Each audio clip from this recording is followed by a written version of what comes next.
Well, hello. My name is Mike Stewart, and I'm running for State Senate in Tacoma's 27th District. Thank you very much for joining us here on our pursuit to 75 issues. We are currently on issue 53, which is farmer food box shipments. And this can be taken, loosely as obviously, what we're trying to do here in the larger is to introduce some new thinking that can be expanded upon by hopefully people that can take it further. Whether we're, sitting there when things begin, or whether it's just, putting our thinking out there and hoping that something resonates.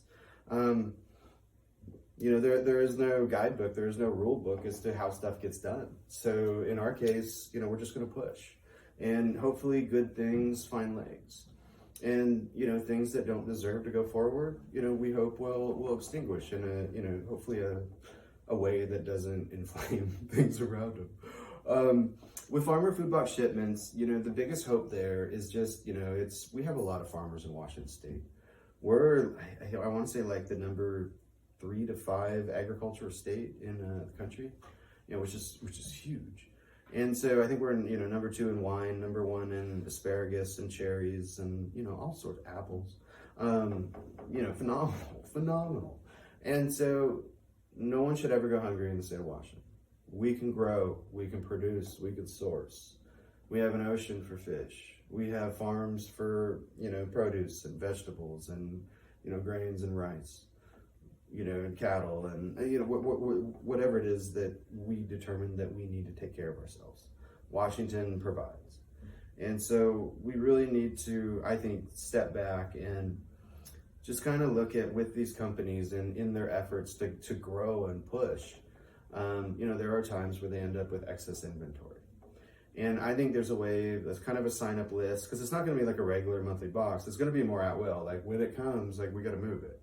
And, strategically, we can figure out based on who's in the program where logistically the boxing should be. And then how does it go from there to the different places and this and that? There's still real thought that needs to be implemented, but it's all solvable. And so, we want farmers to push limits and try and grow and try and do a good job. But when they get stuck with excess produce and stuff like that, that's when we need to work together most. Because it's that time that the state needs to take on, some swapping of tax credits for, produce that then can go, hopefully assist people in food deserts, people that really want to change how they eat, how they feed their kids, what that looks like at their dinner table. Because on top of that, it's a way to promote, Washington chefs and Washington, kind of foodie-esque people. Because, say we're sending cherries and something else, is there a way to add other things so that we can almost be like one of those prep meal, things? Try and help to promote to people how to eat better, how to eat local. Because, we want to promote eating habits of, things that we are growing here. It's great that we have trade. It's great that we have partners. It's great that we have neighbors. But, we first got to make sure that we're feeding ourselves and that, we're healthy. Because when we look at the rates of prediabetes and diabetes in this state, it's not a positive trend. And anything that we can do to combat it is worth it.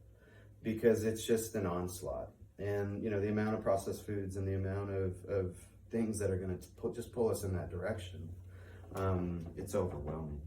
And so, we need to work together, whether it's exercise, whether it's redistribution of, excess produce and whatever it may be.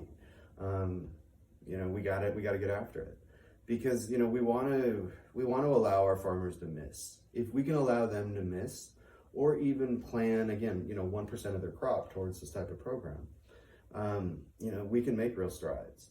And, fruit and produce and everything is seasonal, but not everything has to be based on, kind of takeover of excess.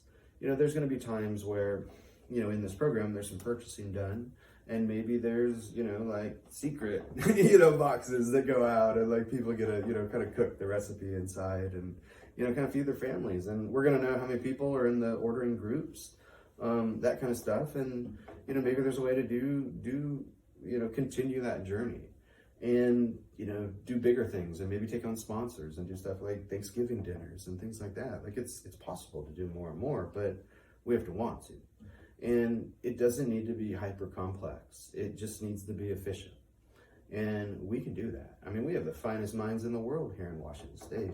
We build rocket ships and, technology companies and airplanes and, incredible stuff. Like we can solve some of these logistical things. They say Amazon, it's not a book company, it was a logistical company. So we got the best.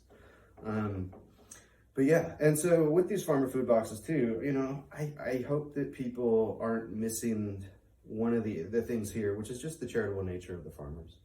And, the people here in Washington State, they care so much about, that larger cycle. And they believe they have a greater good in what they're doing and how their food goes out there to feed the world. It really does. And, we gotta consume Washington products first. And I know I had an issue earlier on retail space, UPC. UPCs are like the scanners, so like total products in a store. Just trying to increase the number of Washington products on the shelves. And we're going to keep pushing for Washington products. And if we can take over, some excess inventory through a design product, through a kind of a design setup with some of our growers and that kind of thing, who's losing? Who's losing, And so, the more efficient we can be, but we got to get ahead of it. Because, when you see those stories, like when we were all at home a couple of years ago, and just the sheer waste of produce because supply chain failed. But, we're Washington, and so let's look at our own supply chain first. And this is a wonderful program to emphasize that type of supply chain and to keep growing through it. Because it's not for everybody, it's for, whoever signs up. And then, when it happens, people receive a box of, food and or other goods. And maybe it can work with like a SNAP program. Maybe it's just too easy on a SNAP program to just walk to the store and buy lettuce.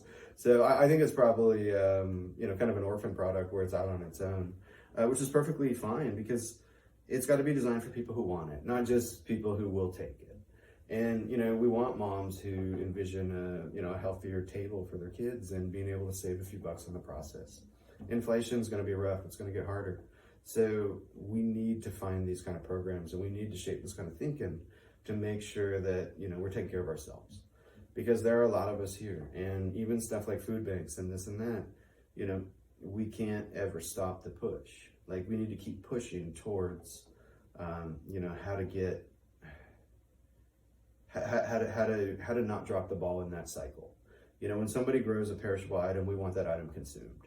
And whether it's here or somewhere else outside of market, or it's just overflow into, folks that need a warm meal, it all has a place. But what doesn't have a place is, sitting by idly and watching, whether it be people or produce, simply expire. There's more that can be done. And sometimes it's as simple as, creating new beginnings for, something to shape a different destiny. So that's kind of where we wanted to go and how we wanted to chat through the farmer food box shipments. But, it's something that can be done. And, we can do it. We just have to want it. So on that note, I got myself. I was thinking about not doing it, but I got myself. So on that note, we are going to wrap up issue 53. Thank you for joining.